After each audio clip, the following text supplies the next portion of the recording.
sudah tersebut sebagai wilayah negara bawahan taklukan Majapahit di abad ke-14 Masehi. Ya, dalam kitab Puja Sastra Nagara Kertagama atau Negara Kertagama dalam istilah yang lebih umum disebut saat ini, yang disusun oleh Empu Prapanca pada abad ke-14 atau tahun 1365 Masehi, khususnya pada pupu 13-14, diuraikan berbagai negara bawahan taklukan Kerajaan Majapahit.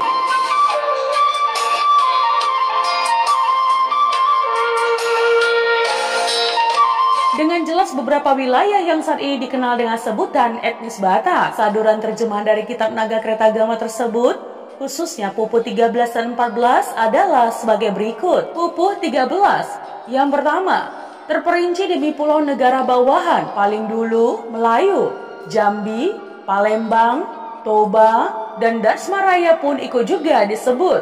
Daerah Kandis, Kahuas, Minangkabau, Siak, Rokan, Kampar, dan Pane Kampe, harus serta Mandailing, Tamihang, Negara Perlat.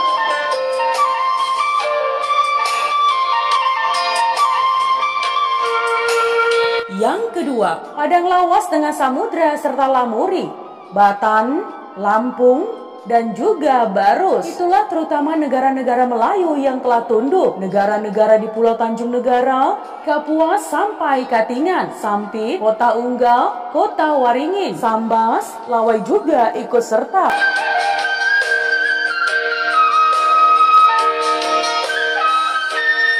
Pupuh 14 yang pertama, Kadangdangan, Landa, Samadang, dan Tiren tak terlupakan. Sedu, Barune, Kalka, Saludung, Solot, dan juga Pasir Barito, Sawaku, Tabalung, ikut juga Tanjung Kutai. Malano tetap yang terpenting di Pulau Tanjung Pura.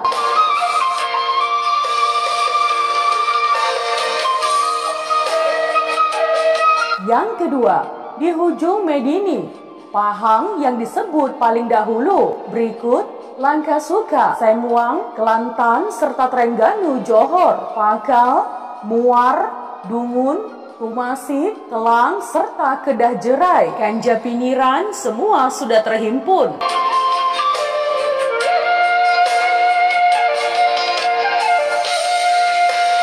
Yang ketiga, di sebelah timur Jawa, seperti yang berikut. Bali dengan negara yang penting, Badahulu dan Logaja, Gurun serta Sukun, Taliwang, Pulau Sapi dan Domposang yang Api, Bima, Seran, Hutan Kendal sekaligus.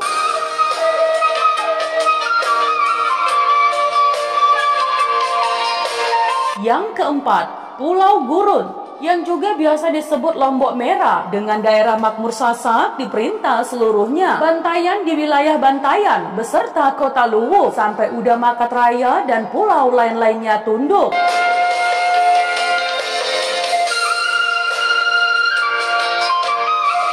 Yang kelima, tersebut pula pulau-pulau Makassar, Buton, Bangawi, Kunir, Galian, serta Salayar, Sumba, Solot, Muar, lagi pula Wanda, Ambon atau Pulau Maluku, Wanin, Seran, Timor, dan beberapa lagi pulau-pulau lainnya.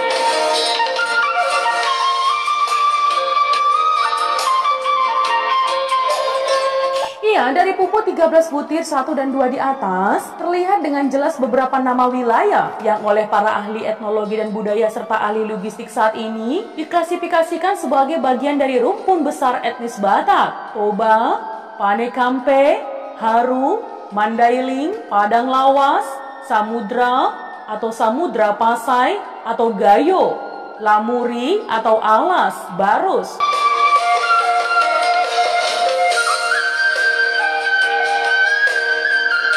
Diketahui, berdasarkan uraian kitab Naga Kertagama ini pula, diketahui bahwa sebelumnya seluruh wilayah di atas bersama dengan wilayah lain seluruh isi pada pupu 13 butir 1 dan 2, pada mulanya adalah wilayah taklukan Kerajaan Melayu atau diperkirakan adalah Kerajaan Sriwijaya.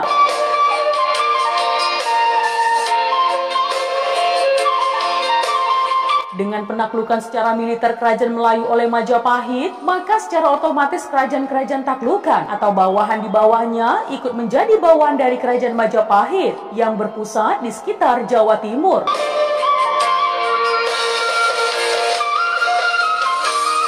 Ya, berdasarkan cerita rakyat, tambo, legenda, dan prasasti lokal dari berbagai daerah Sumatera, sering juga ditemukan kisah ekspedisi militer, angkatan laut, ataupun angkatan darat Majapahit ke daerah-daerah di atas secara terpisah, dalam garis komando penaklukan wilayah secara bertahap.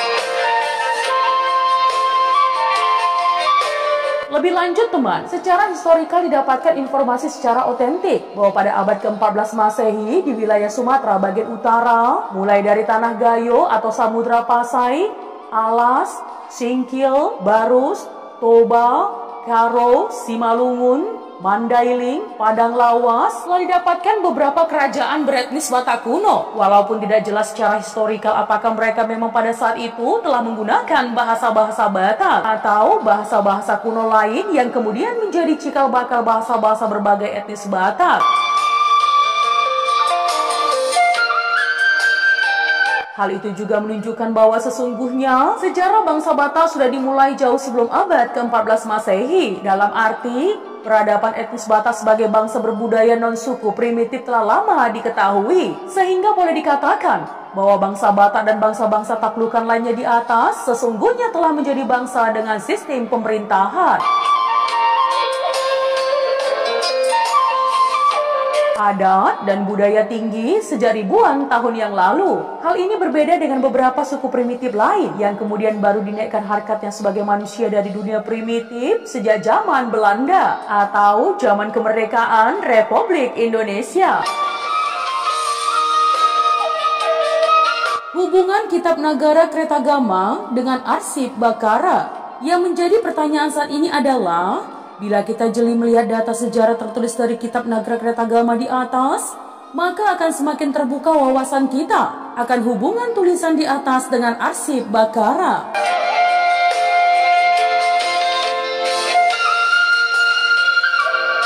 Ya, arsip Bakara adalah kitab kuno tertulis dari sejarah kerajaan Batak yang terdiri dari 24 jilid yang tebal-tebal dan lebar. Ditemukan di Bakara peninggalan Raja Sisingamangaraja 10 dari dinasti Raja-Raja Sisingamangaraja yang bermarga Sinambela. Dalam arsip ini dituliskan bahwa di masa sebelumnya ada kerajaan Batak kuno yang telah memerintah selama 104 generasi. Raja-raja dari dinasti Sorimangaraja yang bermarga Sagala.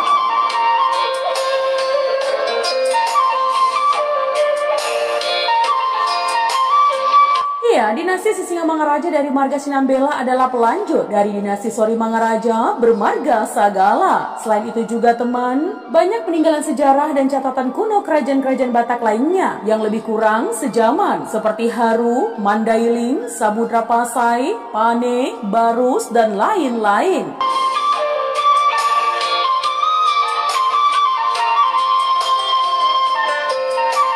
Yang menunjukkan bahwa pada masa yang relatif bersamaan di wilayah tersebut, telah ada kerajaan-kerajaan beretnis Batak kuno lainnya. Ya, Kota Baru sudah disebutkan sebagai pelabuhan sejak ratusan tahun sebelum Masehi. Itu menunjukkan bahwa keberadaan kerajaan Batak sudah mencapai lebih dari 2000 tahun. Bila mengestimasi masa usia berketurunan setiap generasi adalah rata-rata usia 25-30 tahun.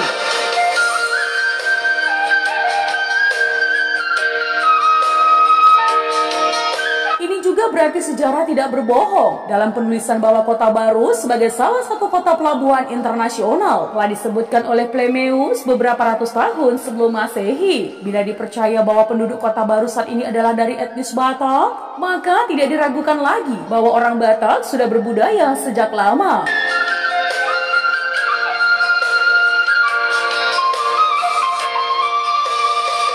Hubungannya dengan keberadaan si Raja Batak. Terkait sejarah di atas teman, maka beberapa hubungan silsilah orang Batak khususnya Toba tentang asal mula mereka dari si Raja Batak menjadi agak terpinggirkan. Sebab bila menghitung urutan generasi dari Tarombo Batak hingga generasi saat ini, didapatkan data bahwa masa hidup si Raja Batak adalah kurang lebih sama dengan masa pendudukan Majapahit tersebut di atas.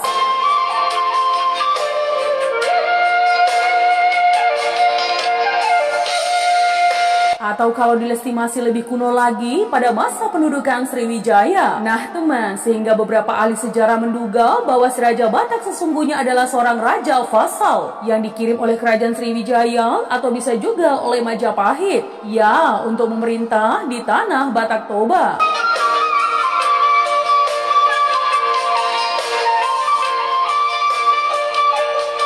Pada saat itulah dimulai perhitungan awal generasi etnis Batak di Sumatera Utara, khususnya di Toba. Dalam perkembangannya, terjadi proses Batakisasi kepada etnis lain yang menjadi rakyat atau di sekitarnya dalam jangka waktu yang cukup panjang. Pada akhirnya semua terhimpun menjadi suku Batak dengan berbagai puak-puaknya karena sebab penaklukan dan hubungan perkawinan.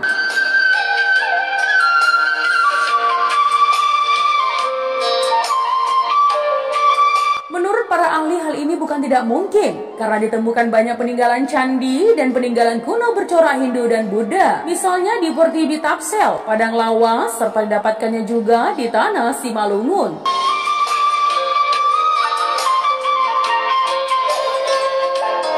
Saat ini di daerah-daerah tersebut semuanya dihuni oleh etnis yang mengusung budaya-budaya varian Batak, sehingga hampir tidak terlihat korelasinya dengan peninggalan sejarah tersebut. Ya, pendapat lain kemungkinan masa kehidupan si Raja Batak. Nah teman, bila mengacu peninggalan otentik sejarah tertulis dan mengadopsi keberadaan Tarombo Batak mengenai eksistensi si Raja Batak, beberapa pakar lain menduga bahwa telah terjadi missing link dari generasi si Raja Batak kepada generasi awal mula terbentuknya marga selama ratusan tahun.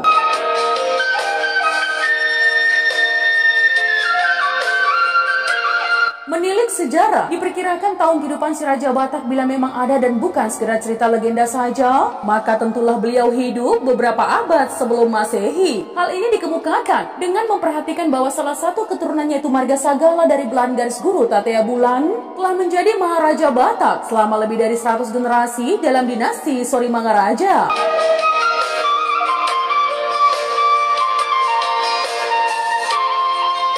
Dinasti ini kemudian digantikan oleh dinasti lain yaitu Sisinga Mangaraja dari marga Sinambela yang berasal dari belahan keturunannya yang kedua, yaitu Raja Isumbao. Ini berarti telah terjadi kehilangan link yang sangat panjang dalam sejarah silsilah suku Batak. Kemungkinannya adalah bahwa sebagian besar pemakai nama marga memang baru terbentuk dalam selang waktu berabad-abad dari beberapa marga lainnya.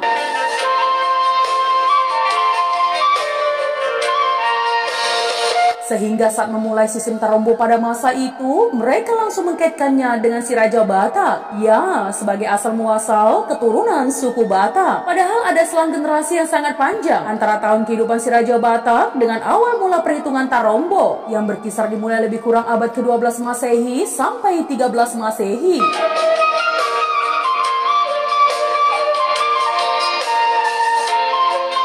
Nah teman, hal ini ditemukan bila melihat garis filiasi mayoritas marga Batak yang ada saat ini umumnya baru mencapai bilangan belasan hingga puluhan saja. Ya, masih perlu penelitian lebih jauh dan akurat hingga dapat ditemukan perpaduan data sejarah yang benar-benar otentik dengan Tarombo yang pada dasarnya juga merupakan peninggalan sejarah bagi setiap marga pengusungnya.